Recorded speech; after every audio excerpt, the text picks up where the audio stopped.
Hello students, कैसे हैं आप सभी स्टूडेंट। लास्ट वीडियोस के अंदर हमने अपने देख लिया था कि एडमिशन ऑफ अ पार्टनर की कंडीशन के अंदर क्या क्या ट्रीटमेंट जो है वो किए जाते हैं। उन ट्रीटमेंट्स के अंदर हमने सैक्रिफाइसिंग रेशियो और न्यू प्रॉफिट शेयरिंग रेशियो की कैलकुलेशन देख ली थी।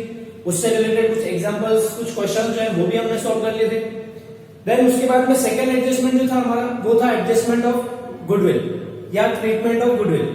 तो ट्रीटमेंट ऑफ गुडविल से रिलेटेड जो कंडीशंस थी वो कंडीशंस भी हमने डिस्कस कर ली और उससे रिलेटेड कुछ क्वेश्चन जो है वो भी हमने कर ली। तो स्टूडेंट अब जो हमारा नेक्स्ट टॉपिक है या हम कहेंगे नेक्स्ट एडजस्टमेंट जो है हमारा वो है एडजस्टमेंट हमारा revaluation of assets and liabilities. Student आपको पता है कि मैंने कहा था रिकॉन्स्टिट्यूशन ऑफ पार्टनरशिप फर्म की कंडीशन में, रिकॉन्स्टिट्यूशन ऑफ पार्टनरशिप की कंडीशन में जब भी कोई पार्टनर फर्म के अंदर एंट्री लेता है या फिर कोई पार्टनर फर्म छोड़ करके जाता है या रिटायर्ड होता है या किसी पार्टनर की डेथ हो जाती है या फिर एग्जिस्टिंग पार्टनर्स ही अपना प्रॉफिट शेयरिंग रेशियो जो उसको चेंज कर देते हैं, तो उस केस के अंदर revaluation of assets and reassessment of liabilities जो है वो किया जाता है। यानी फर्म की जो भी एसेट्स एंड लायबिलिटीज है वो फर्म की एसेट्स एंड लायबिलिटीज को रीवैल्यूड किया जाता है और उस रीवैल्यूएशन पर जो भी प्रॉफिट और लॉस होता है वो पुराने पार्टनर्स के अंदर डिस्ट्रीब्यूट कर दिया जाता है। ये चीज मैं आपको पहले बता चुका हूं। तो student admission of a partner जो है वो भी एक रिकॉन्स्टिट्यूशन ऑफ पार्टनरशिप है और उस केस के अंदर भी हमारे को एसेट्स एंड लायबिलिटीज को रीवैल्यूड करना है और इस पर जो भी प्रॉफिट लॉस होगा वो हमें पार्टनर्स के अंदर डिस्ट्रीब्यूट कर देना है। कौन से पार्टनर्स के अंदर? ओल्ड पार्टनर्स के अंदर। एक मैं टैगलाइन अपनी हमेशा कहता हूं, old partners, old ratio, old item. यानी पुराने पार्टनर्स के अंदर, पुराने रेशियो के अंदर पुराने आइटम जो हमको डिस्ट्रीब्यूट कर दीजिए। तो रीवैल्यूएशन पर जो भी प्रॉफिट और लॉस होगा वो भी कब का है? पार्टनर्स के एडमिशन से पहले का है। तो इसलिए ये सारी चीजें जो है वो किसके अंदर डिस्ट्रीब्यूट हो जाएगी? ओल्ड पार्टनर्स के अंदर डिस्ट्रीब्यूट हो जाएगी। तो स्टूडेंट इससे रिलेटेड जो सारी चीजें मैं आपको ऑलरेडी बता चुका हूं। हमने जो अपना थर्ड चैप्टर पढ़ा था changing profit sharing ratio of existing partners, तो उसके अंदर हमने ये सारी चीजें जो डिटेल में डिस्कस कर ली थी। क्योंकि थर्ड चैप्टर के अंदर change in profit sharing ratio of existing partners के अंदर दो कंडीशन थी। कभी तो ये था कि पार्टनर जो है वो असेट्स एंड लायबिलिटीज को रीवैल्यूड करना चाहते हैं या रिवाइज्ड वैल्यू पर उनको बैलेंस शीट के अंदर शो करना चाहते हैं, और एक कंडीशन ऐसी थी जिसमें रिवाइज्ड वैल्यू पर वो बैलेंस शीट में शो नहीं करना चाहते। तो वहां पर दो कंडीशन थी और दोनों कंडीशन के अंदर हमने उसका ट्रीटमेंट जो अलग अलग पढ़ लिया था। लेकिन जैसा कि यहाँ पर जो है वो बहुत ईजी है, इसके अंदर कोई कंडीशन नहीं है, केवल एक ही कंडीशन है कि एसेट्स एंड लायबिलिटीज को रीवैल्यूड आपको करना है और उस रिवैल्यूएशन पर प्रॉफिट लॉस जो भी होगा वो आपको डिस्ट्रीब्यूट कर देना है और रिवाइज्ड वैल्यू जो भी होगी वो आपको रिवाइज्ड बैलेंस शीट जो बनेगी उसके अंदर शो करनी है। तो स्टूडेंट देख लेते हैं हम इसका ट्रीटमेंट एक बार। वैसे तो हम डिस्कस कर चुके हैं लेकिन फिर भी एक बार उसको डिस्कस कर लेते हैं। तो ध्यान से समझ लेना, एक ही ट्रीटमेंट है इस पूरे चैप्टर के अंदर revaluation of assets and liabilities के लिए। सेम ट्रीटमेंट रहेगा, कहीं कोई चेंजेस नहीं होंगे। तो हमें सबसे पहले इसके लिए क्या करना होगा? रिवैल्यूएशन अकाउंट जो है वो प्रिपेयर करना होगा। क्या करना होगा?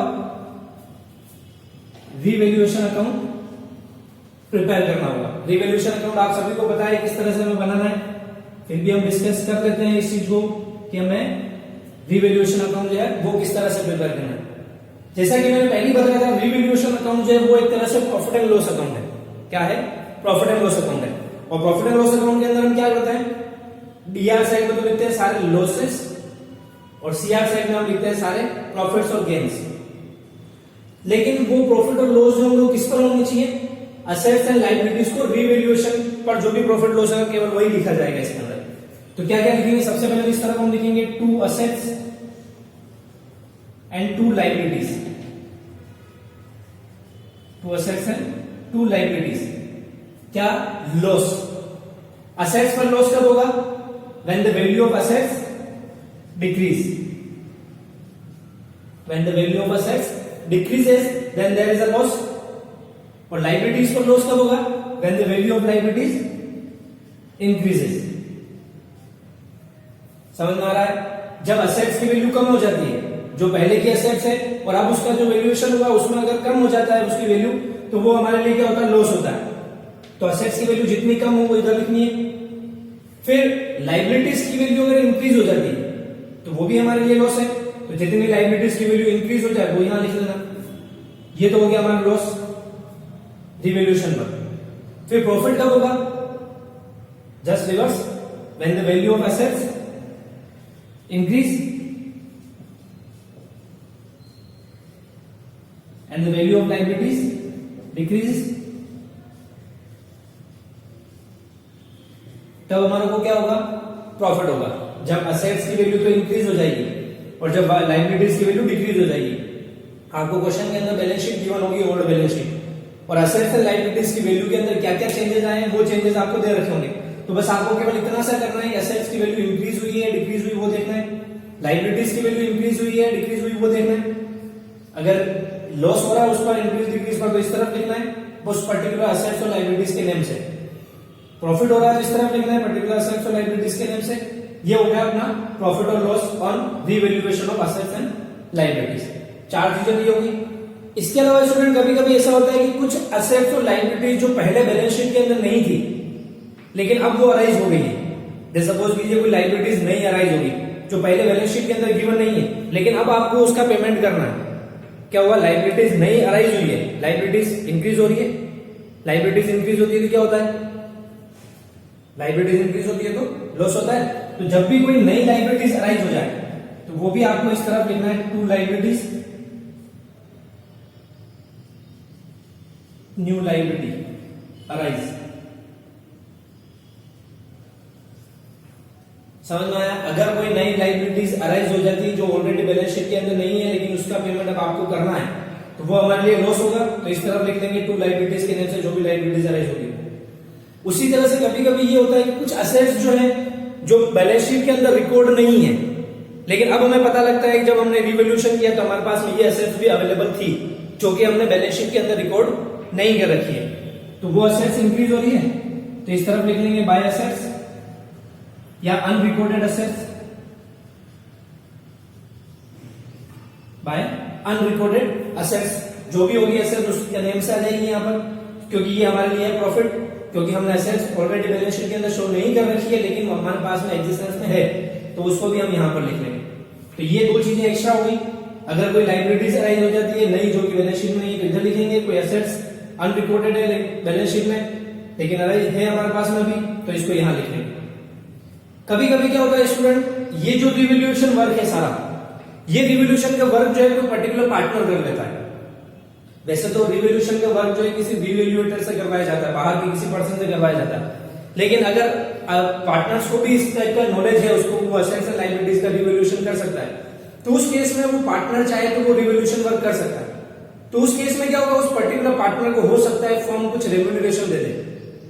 रिवैल्यूएशन वर्क करने के बदले में उस पार्टनर को फर्म जो है कुछ particular remuneration they.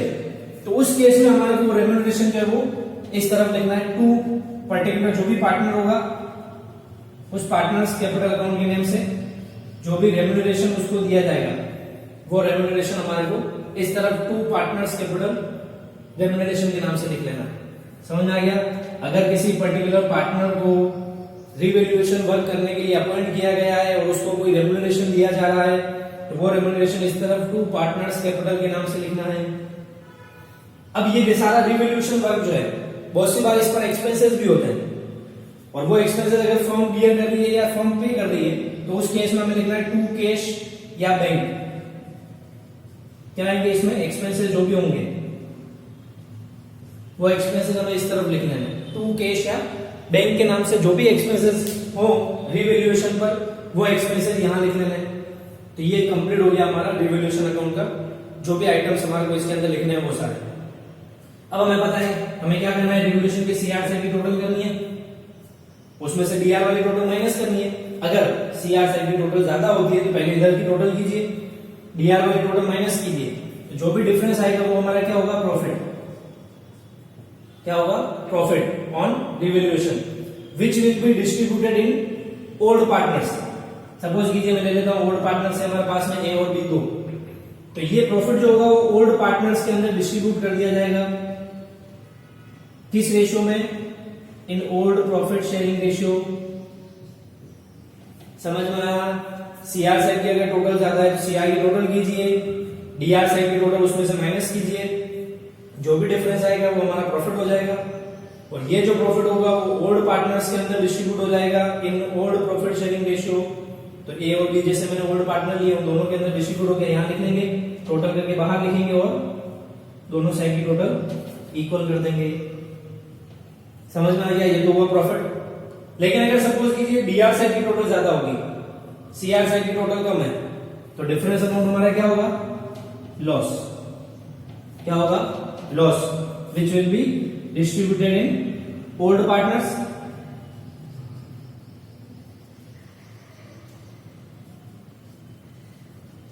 In old PSR.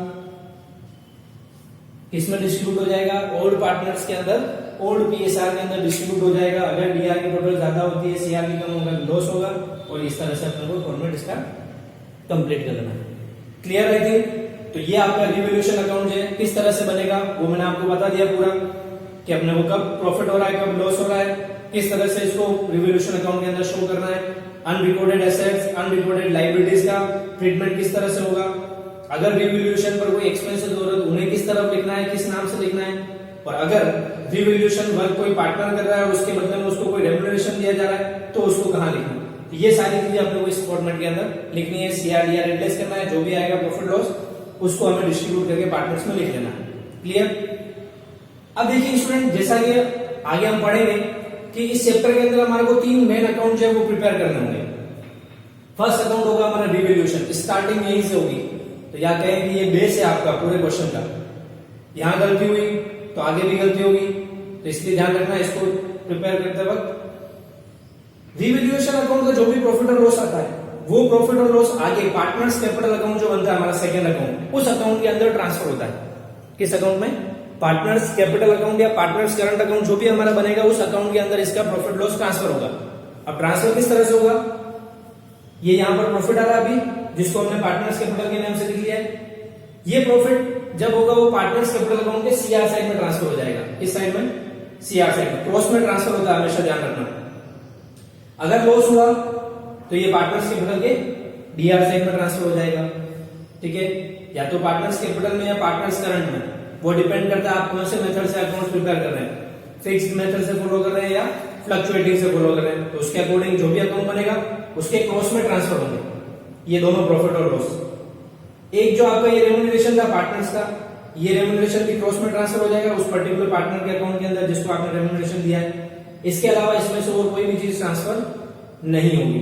तो हमेशा ध्यान रखना, रिवैल्यूएशन अकाउंट बनेगा और रिवैल्यूएशन का प्रॉफिट लॉस जो भी आएगा वो प्रॉफिट लॉस पार्टनर्स कैपिटल और पार्टनर्स करंट अकाउंट उन दोनों के अंदर जिसमें भी होगा ट्रांसफर होगा क्रॉस में।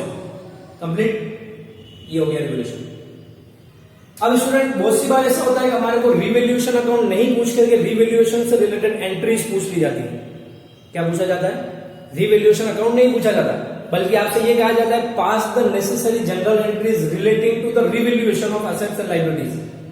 पास necessary journal entries relating to the revaluation of assets and liabilities and prepare partners capital account and revised balance sheet. तो दो तो अकाउंट पूछे हैं, लेकिन एक ही जनरल एंट्री पास करने के लिए बोला गया। तो उस केस में आप ये अकाउंट नहीं प्रिपेयर करेंगे, आप क्या करेंगे? इसकी जनरल एंट्रीज पास करेंगे। अब जनरल एंट्रीज तो मैंने बताई नहीं आपको। आपको क्या करना है? सिंपल सा फंडा है, दिमाग में ये फॉर्मेट फिट कर लो कि रिवैल्यूएशन का फॉर्मेट इस तरह का होता है, इधर लॉस लिखा जाता है, इधर प्रॉफिट लिखा जाता है, सीआर डीआर एडजस्ट किया जाता है, डिफरेंस आता है, वो प्रॉफिट लॉस होता है, उसको पार्टनर्स में डिस्ट्रीब्यूट कर देते हैं। अगर आपके दिमाग में फॉर्मेट फिट है तो आप जनरल एंट्री आपको लर्न करने की जरूरत ही नहीं है, आप डायरेक्ट जनरल एंट्री जो है वो भी पास कर सकते हैं। और डायरेक्ट जनरल एंट्रीज कैसे पास करेंगे? देखिए अब मैं बता रहा हूं इसी से कि आपको जनरल एंट्रीज किस तरह से करनी है। ठीक है, चलिए फर्स्ट एंट्री, अगर सपोज कीजिए रिवैल्यूएशन पर किसी तरह का कोई लॉस हो रहा है, जैसा कि मैंने कहा किसी एसेट्स लॉस कब होगा? जब एसेट्स की वैल्यू डिक्रीज होगी और जब लायबिलिटीज की वैल्यू इंक्रीज होगी, तो उस केस में लॉस होगा। तो आप लॉस के लिए एक सिंगल एंट्री पास करेंगे। क्या करना है? लॉस के लिए एक जनरल एंट्री पास करनी है। तो आप इस अकाउंट को देखकर बता सकते हैं जनरल एंट्री क्या होगी। ये दोनों 2 करके लिखा मैं, तो एंट्री क्या होगी? इस तरफ लिखा हूं मैं, एंट्री हो जाएगी हमारी revaluation account debit to assets account to liabilities account. समझ में आया? कुछ नहीं किया मैंने। देखो एक अकाउंट तो फिक्स हो गया रिवैल्यूएशन अकाउंट, यानी हर एंट्री के अंदर रिवैल्यूएशन का नाम आएगा ही आएगा।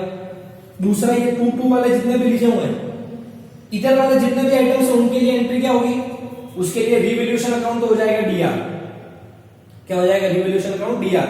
और ये सारे आइटम 2 करके सीआर साइड में आ जाएंगे तो एंट्री हो जाएगी। तो अभी अगर रिवैल्यूएशन पर लॉस होता है तो एंट्री क्या होगी, revaluation account debit to assets account to liabilities account, दोनों लॉस ही है। इंक्रीज डिक्रीज जितना भी हो वैल्यू के अंदर, वो वैल्यू आप यहां लिखनी है और टोटल करके रिवैल्यूएशन के डीआर में लिख लेना। समझ में आ गया। एंट्री क्या हो जाएगी, revaluation account debit to assets account to liabilities account. तो ये आपकी फर्स्ट एंट्री जो है रिवैल्यूएशन पर लॉस होने की, वो हो जाएगी। सेकेंड एंट्री करोगे आप प्रॉफिट होने के लिए, तो तब देखिए ये दोनों बाई साइड में लिखे हुए, तो ये दोनों अकाउंट क्या हो जाएंगे, डीआर हो जाएंगे, और ये अकाउंट क्या हो जाएगा, रिवैल्यूएशन अकाउंट सीआर, यानी इसकी जस्ट रिवर्स एंट्री। तो सेकेंड एंट्री क्या होगी, assets account debit liabilities account debit to revaluation account. Asset debit हो गया, लायबिलिटीज डेबिट हो गया, 2 आ जाएगा रिवैल्यूएशन अकाउंट। जितना भी असेट्स इंक्रीज हो, जितनी भी लायबिलिटीज डिक्रीज हो, यहां लिखना अमाउंट पर्टिकुलर असेट्स और लायबिलिटीज के नेम से। जैसे मशीनरी इंक्रीज होगी तो आप लिखोगे मशीनरी अकाउंट डेबिट। कोई पर्टिकुलर लायबिलिटी जो है वो डिक्रीज होगी, जैसे प्रोविजन फॉर डाउटफुल डेब्ट, वो डिक्रीज हो गया तो आप यहां पे लिखोगे प्रोविजन फॉर डाउटफुल डेब्ट अकाउंट डीआर। दोनों की टोटल हो जाएगी और 2 रिवैल्यूएशन के अंदर अमाउंट आ जाएगा। हो गई 2 एंट्री इसके लिए, ये प्रॉफिट लॉस के लिए और ये प्रॉफिट के लिए। फिर थर्ड एंट्री, जैसे हमने ये लिखा हुआ है यहां पर 2 पार्टनर्स कैपिटल रेम्युनरेशन। अगर कोई पार्टनर को रेम्युनरेशन दिया जा रहा है तो एंट्री क्या होगी, revaluation account debit 2 partners capital account. तो यहां हो जाएगी एंट्री रिवैल्यूएशन अकाउंट डेबिट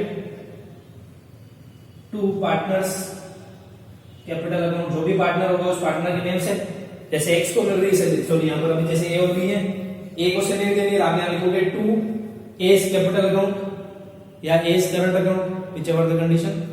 तो एंट्री हो जाएगी revaluation account debit 2 S current account और कैपिटल अकाउंट। ये हो गई रेम्युनरेशन के लिए एंट्री। फिर नेक्स्ट क्या आ रहा है हमारा, एक्सपेंसेस।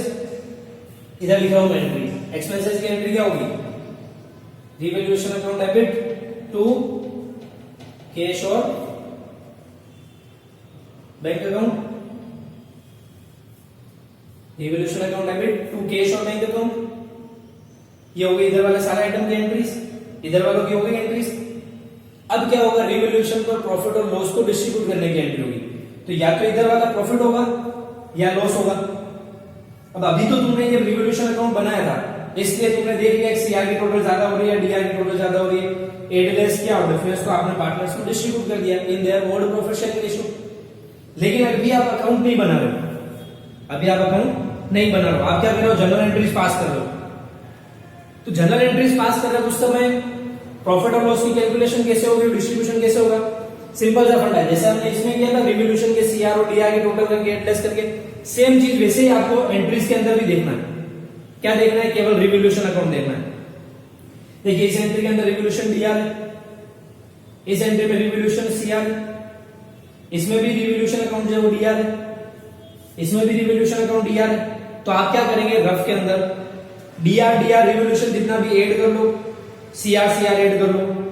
क्या करना है, एंट्रीज के अंदर रिवैल्यूएशन जितने भी डीआर है उन सबको ऐड कर लो एक तरफ, और रिवैल्यूएशन जितने भी सीआर है उन सबको ऐड कर लो। पता लग जाएगा सीआर की टोटल ज्यादा है, डीआर की ज्यादा है। अब अगर सीआर की टोटल ज्यादा और डीआर की कम है, सीआर की टोटल ज्यादा है और डीआर की कम है, तो हमें क्या होता है, प्रॉफिट। और प्रॉफिट को बांटते हैं तो एंट्री क्या होती है, ये। तो एंट्री क्या होगी, revaluation account debit 2 S capital account 2 बीस कैपिटल अकाउंट। तो प्रॉफिट डिस्ट्रीब्यूशन की एंट्री क्या होगी, revaluation account debit 2 S capital account 2 बीस कैपिटल अकाउंट। किस तरह से अमाउंट डिस्ट्रीब्यूट होगा, आपने सीआर डीआर टोटल किया था रफ में, तो सीआर माइनस डीआर को जितना अमाउंट आ रहा है वो यहां लिखो और उस अमाउंट को डिस्ट्रीब्यूट कर दो ए और बी के अंदर in their old profit sharing ratio. तो ये हो जाएगी प्रॉफिट डिस्ट्रीब्यूशन की एंट्री। समझ में आया, कुछ नहीं किया, देखो मैंने वही रिवैल्यूएशन अकाउंट फिक्स हो गया मेरा डीआर साइड में, सीआर साइड में पर्टिकुलर नेम लिखते जा रहा हूं मैं और एंट्री होती जा रही है। प्रॉफिट की एंट्री भी यही होगी, revaluation account debit to A's capital to B's capital, ये होगी एंट्री प्रॉफिट डिस्ट्रीब्यूशन की। अब अगर सपोज कीजिए आपको प्रॉफिट नहीं हुआ, लॉस हो गया, यानी डीआर साइड की टोटल ज्यादा हो गई और सीआर साइड की टोटल कम हो गई, तो आप क्या करेंगे, इस एंट्री की जस्ट रिवर्स एंट्री, या फिर इधर देखिए क्या हो रहा है, A's capital B's capital DR है दोनों, इधर क्या कर दोगे टू रिवैल्यूएशन अकाउंट, तो एंट्री क्या हो जाएगी, A's capital account debit B's capital account debit to revaluation account, A's capital debit B's capital debit to revaluation account, DR minus CR करोगे, जो भी डिफरेंस अमाउंट आएगा वो डिफरेंस अमाउंट यहाँ रिवैल्यूएशन के सामने लिखना है और उसको पार्टनर्स के अंदर डिस्ट्रीब्यूट कर देना है in their old profit sharing ratio. तो ये हो जाएगी आपकी रिवैल्यूएशन पर जो लॉस हुआ है उस लॉस के डिस्ट्रीब्यूशन के अंदर। क्लियर? तो आई थिंक रिवैल्यूएशन वाला टॉपिक जो है वो आपको इजी वे में और आराम से समझ में आ गया होगा, क्योंकि स्टूडेंट इसमें कोई ज्यादा कंडीशंस नहीं है, केवल एक सिंगल कंडीशंस ही है। आपको रिवैल्यूएशन अकाउंट प्रिपेयर करना है, जो भी प्रॉफिट लॉस आ रहा है वो कैलकुलेट करना है, डिफरेंस डिस्ट्रीब्यूट करना है पार्टनर्स के अंदर, फिर वो पार्टनर्स कैपिटल में ट्रांसफर हो जाएगा। अगर आपसे एंट्रीज पूछी जाए तो एंट्रीज का तरीका मैंने आपको बता दिया किस तरह से, ये फॉर्मेट दिमाग में सेट रखना है, उसके हिसाब से एंट्री पास करते जाना है तो आपकी एंट्रीज हो जाएंगी। क्लियर सबको? अब एक शॉर्ट ट्रिक और बता दूं, अब आपके दोस्त सर मैं तो भूल गया, मेरे को फॉर्मेट याद नहीं होता इतना, तो एक शॉर्ट ट्रिक है एंट्रीज पास करने की, क्या होगी, आप सभी को पता है हम लॉस को क्या करते हैं, जो भी लॉस है या एक्सपेंसेस है उसके अकाउंट को हमेशा क्या करते हैं, डीआर करते हैं। क्या करते हैं? डीआर करते हैं। और प्रॉफिट जो होता है उस प्रॉफिट को हम हमेशा क्या करते हैं, सीआर करते हैं। क्या करते हैं? सीआर करते हैं। क्लियर? लॉस को हम डीआर करते हैं, प्रॉफिट को हम सीआर करते हैं। तो जब भी किसी चीज पर यानी एसेट्स और लायबिलिटीज पर लॉस हो तो उस लॉस की जगह पर आपको रिवैल्यूएशन अकाउंट को डीआर करना है। लॉस को डीआर करते हैं हम, तो लॉस की जगह पर किसको डीआर करना है, रिवैल्यूएशन अकाउंट को। ये देखिए इधर, ये लॉस की एंट्री बताई थी मैंने आपको, ये देखिए लॉस की एंट्री है, यानी क्या बोला अभी कि अगर लॉस होता है तो कौन सा अकाउंट को डीआर करना है, रिवैल्यूएशन अकाउंट को कर दिया मैंने डीआर। और टू जिस पर लॉस हुआ है उन सबके नाम लिख दो, जिस पर्टिकुलर एसेट्स और लायबिलिटीज पर लॉस हो रहा है उनके नेम लिख दो यहाँ पर, ये आपकी लॉस की एंट्री हो जाएगी। समझ में आया? फॉर्मेट की जरूरत भी नहीं है आपको, अगर डायरेक्ट एंट्री पास करनी है तो लॉस को डीआर करते हो, तो लॉस की जगह पर किसको डीआर करना है, रिवैल्यूएशन को। ये रिवैल्यूएशन को डीआर किया, बाकी नेम इधर लिख दो जिन जिन पर लॉस हुआ है वो। प्रॉफिट को क्या करते हैं, सीआर करते हैं, तो प्रॉफिट की जगह पर किसको सीआर करोगे, रिवैल्यूएशन अकाउंट को। किसको? रिवैल्यूएशन अकाउंट को। ये देखिए नेक्स्ट एंट्री के अंदर रिवैल्यूएशन सीआर, उन पर्टिकुलर एसेट्स और लायबिलिटीज के नेम जिन पर आपको प्रॉफिट हो रहा है, ये होगी प्रॉफिट की एंट्री। क्लियर? चलिए, ये तो प्रॉफिट लॉस हो जाएगा हमारे को। फिर अगर रिवैल्यूएशन पर एक्सपेंसेस हुए हैं या रिवैल्यूएशन वर्क के लिए आपने किसी पर्सन को कोई पेमेंट किया है, तो ये भी क्या है, एक तरह का लॉस है। लॉस है क्योंकि आपकी एसेट्स एंड लायबिलिटीज पर जो भी प्रॉफिट लॉस होगा उसको आप, उसमें से आप एक्सपेंसेस का पेमेंट कर रहे हैं, उसमें से आप रेम्युनरेशन का पेमेंट कर रहे हैं, तो ये भी दोनों लॉस है। और लॉस पर कौन से अकाउंट को डीआर करना है, कौन से अकाउंट को, रिवैल्यूएशन अकाउंट को। कौन सा? Revaluation account. ये देखिए इधर, ये रेम्युनरेशन की एंट्री थी, क्या हुआ, रिवैल्यूएशन अकाउंट डीआर हो गया, और टू जिस पार्टनर को रेम्युनरेशन दिया उसके नाम से। फिर एक्सपेंसेस की एंट्री ये थी, रिवैल्यूएशन अकाउंट क्या हो रहा है, डीआर हो रहा है, क्योंकि एक्सपेंसेस भी लॉस हो रहा है एक तरह से, ये कर दिया एंट्री टू कैश और बैंक के नाम से, खत्म। फिर लास्ट आता है हमारा रिवैल्यूएशन पर जो भी प्रॉफिट और लॉस हुआ है वो कैलकुलेशन तो आप कर लोगे, जैसा मैंने बताया, रिवैल्यूएशन डीआर ऐड करने, रिवैल्यूएशन सीआर ऐड करने, डिफरेंस जो भी आएगा वो प्रॉफिट और लॉस आ जाएगा, आपको पता लग जाएगा प्रॉफिट है या लॉस है। सीआर की टोटल ज्यादा है, डीआर की कम है तो प्रॉफिट है, डीआर की ज्यादा है, सीआर की कम है तो लॉस है। फिर उसके डिस्ट्रीब्यूशन की बात आती है, तो डिस्ट्रीब्यूशन करते हैं। मैंने आपसे एक चीज पहले भी बोली थी जब हमने फर्स्ट चैप्टर के अंदर पार्टनर्स कैपिटल अकाउंट पढ़ा था, उस समय मैंने कहा था वो सारे आइटम्स जिनकी वजह से पार्टनर्स की कैपिटल इंक्रीज होती हो, क्या वो सारे आइटम्स जिनकी वजह से पार्टनर्स की कैपिटल इंक्रीज होती है, तो जब पार्टनर्स की कैपिटल इंक्रीज होती है तो पार्टनर्स कैपिटल अकाउंट को सीआर किया जाता है। क्या किया जाता है? सीआर किया जाता है। जब पार्टनर की कैपिटल इंक्रीज होती है तो पार्टनर्स कैपिटल अकाउंट सीआर किया जाता है, और जब पार्टनर्स की कैपिटल डिक्रीज होती है तो पार्टनर्स की कैपिटल डिक्रीज होगी तो पार्टनर्स कैपिटल अकाउंट क्या किया जाएगा, डीआर किया जाएगा। डिक्रीज हो रही है तो डीआर करो, इंक्रीज हो रही है तो सीआर करो। कौन सा, पार्टनर्स कैपिटल अकाउंट। अब चलिए प्रॉफिट डिस्ट्रीब्यूशन देखते हैं। प्रॉफिट अगर डिस्ट्रीब्यूट होगा पार्टनर्स के अंदर तो पार्टनर की कैपिटल इंक्रीज होगी या डिक्रीज। अगर प्रॉफिट डिस्ट्रीब्यूट हो रहा है तो पार्टनर्स की कैपिटल इंक्रीज होगी या डिक्रीज होगी। ऑब्वियसली बात है इंक्रीज ही होगी, तो पार्टनर्स कैपिटल अकाउंट को क्या करेंगे हम, सीआर। क्या करेंगे, सीआर। एंट्री देखिए इधर, ये प्रॉफिट की थी entry, revaluation account DR to partners capital account, क्योंकि प्रॉफिट डिस्ट्रीब्यूट हो रहा है पार्टनर्स की कैपिटल बढ़ेगी तो हमने उनको दोनों को सीआर कर दिया। और अगर लॉस डिस्ट्रीब्यूट होगा तो पार्टनर्स की कैपिटल डिक्रीज होगी, और पार्टनर्स की कैपिटल डिक्रीज होती है तो उसको क्या करते हैं, डीआर करते हैं। ये नेक्स्ट एंट्री के अंदर देखिए डीआर हो रहा है दोनों, तो लॉस डिस्ट्रीब्यूशन की थी एंट्री है। तो ये शॉर्ट ट्रिक्स भी है बेटा, इससे भी आप एंट्रीज जो है वो पास कर सकते हो। ये कुछ शॉर्ट फंडे हैं जिनको अगर आप ध्यान रखोगे तो अगर आपको एंट्रीज लर्न नहीं भी होती है या आप उस पर्टिकुलर कंसेप्ट को नहीं समझ पाते हो तो उस केस के अंदर भी आप एंट्रीज पास कर सकते हैं, पार्टनर्स कैपिटल अकाउंट बना सकते हैं, रिवैल्यूएशन अकाउंट बना सकते हैं। तो ये चीजें वो ध्यान रखना कि जब लॉस होता है तो रिवैल्यूएशन को डीआर करते हैं, जब प्रॉफिट होता है तो रिवैल्यूएशन को सीआर करते हैं, जब पार्टनर्स की कैपिटल बढ़ती है तो पार्टनर्स कैपिटल को सीआर किया जाता है, और जब पार्टनर्स की कैपिटल डिक्रीज होती है तो पार्टनर्स कैपिटल अकाउंट को डीआर किया जाता है। समझ में आ रहा है, मैं कुछ नया नहीं पढ़ा रहा हूं, ये सब 11th के ट्रिक्स हैं, फंडे हैं जो आपने 11th में पढ़े थे। क्योंकि हम जानते हैं कैपिटल अकाउंट क्या होता है, सीआर होता है, तो जब बढ़ता है तब सीआर होता है, तो जब कम हो जाएगा तो उसको क्या कर देंगे, डीआर कर देंगे। लॉस एक्सपेंसेस हमेशा डीआर होते हैं, तो वहां पर लॉस और एक्सपेंसेस की जगह किसका नाम लिखना है, रिवैल्यूएशन का लिखना है। इनकम प्रॉफिट हमेशा सीआर होते हैं, तो उस समय हमारे को किसका नाम लिख देना है, रिवैल्यूएशन अकाउंट का नाम लिख देना है सीआर साइड के अंदर। तो इस तरह से हमारी रिवैल्यूएशन की एंट्रीज भी हो जाएंगी, अकाउंट भी प्रिपेयर हो जाएगा। बाकी मैंने आपको इनका ट्रिक्स जो था, फंडा जो था, रूल्स जो था वो मैंने आपको बता दिया। रिवैल्यूएशन में किस तरह से डीआर में लिखना है, किस तरह से सीआर में लिखना है, कौन सा आइटम लिखना है। क्लियर। तो आई थिंक आपका revaluation of assets and liabilities वाला टॉपिक कंप्लीट हो गया होगा। ठीक है स्टूडेंट, ये टॉपिक जो वो इंपॉर्टेंट इसलिए है क्योंकि ये सेम ट्रीटमेंट जो है वो आपको अपने नेक्स्ट चैप्टर के अंदर भी करना है। नेक्स्ट चैप्टर है आपका डेथ और रिटायरमेंट ऑफ अ पार्टनर। क्या है next chapter, retirement and death of a partner. तो जब पार्टनर रिटायर्ड होता है या पार्टनर की डेथ होती है तो उस समय भी एसेट्स एंड लायबिलिटीज को रिवैल्यूड किया जाता है।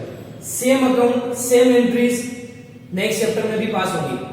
तो नेक्स्ट चैप्टर के अंदर मैं आपको वापस ये चीज नहीं बताऊंगा, आपको अभी से ही इस चीज को क्लियर कर लेना है, क्योंकि मैंने पहले भी कहा था change in profit sharing ratio वाले चैप्टर के अंदर वहां पर भी ये सारा ट्रीटमेंट था, सेम ट्रीटमेंट था, नया कुछ नहीं पढ़ाया मैंने।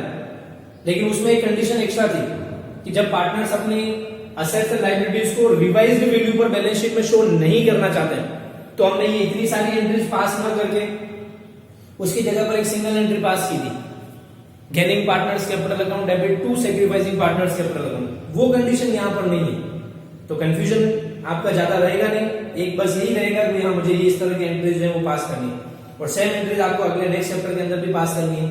तो ध्यान से समझना, इससे रिलेटेड जितने भी क्वेश्चन है उनको सोल्व कर लेना, क्योंकि मैंने कहा है बड़े क्वेश्चन आएंगे इस चैप्टर के अंदर। बोर्ड एग्जाम के अंदर 8 मार्क्स का क्वेश्चन आएगा फिक्स है इसमें से, जिसमें आपको रिवैल्यूएशन अकाउंट भी बनाना होगा, पार्टनर्स कैपिटल अकाउंट भी बनाना होगा और बैलेंस शीट भी बनानी होगी। तो बेस तो यही है, अगर रिवैल्यूएशन अकाउंट ही रॉन्ग हो गया आपका तो पार्टनर्स कैपिटल तो रॉन्ग होना ही, तो पार्टनर्स कैपिटल रॉन्ग है, बैलेंस शीट भी रॉन्ग, फिर 8 मार्क्स भूल जाओ। तो बेटर ये अच्छे से कंप्लीट करो इसको, दिक्कत है व्हाट्सएप करो, फोन करो, मैसेज करो, जो भी है मैं बता दूंगा। क्लियर, चलिए नोट कर लीजिए इसको।